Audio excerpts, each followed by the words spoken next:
Some good news for renters in New York City. Those sky-high broker fees may soon be a thing of the past as the City Council considers a bill that would shift broker fees from tenants to landlords.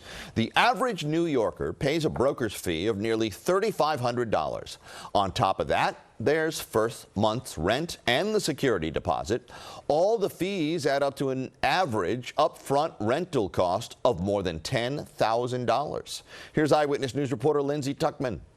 Laura Thompson is currently on the hunt for an apartment. Often the brokers are not even returning my emails when I ask to take a tour, but we saw one recently that the apartment itself would have been $3,300, but the broker's fee was over $6,000. Claire Bigging has a similar gripe. She paid a broker's fee when looking for an apartment in Brooklyn in 2016. Without the financial support of my family, we would not have been able to do that. Councilmember Chi Osei wants to change that with the so-called Fairness in Apartment Rental Expenses Act, or the FAIR Act.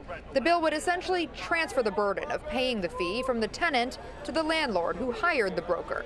According to StreetEasy, right now the average New Yorker is paying a $3,474 broker's fee on top of the first month's rent and security deposit. New York City is currently going through an immense housing crisis. People are being priced out of their homes, people can't afford their rent, and people certainly can't pay an additional $2,000, $3,000 to a broker that they never hired. Supporters held a rally outside City Hall alongside a rally held by those against, led by the Real Estate Board of New York.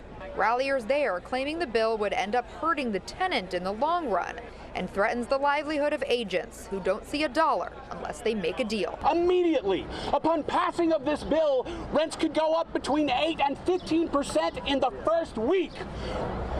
Open listings would be destroyed and the transparency of the marketplace would be obliterated. Landlords just can't pay fees. They don't have it in their margins. The City Council holding a hearing today just to discuss the bill. The next steps would be to bring it to a vote before passing it along to the mayor's desk. Mayor Adams has said he sees both sides of the issue.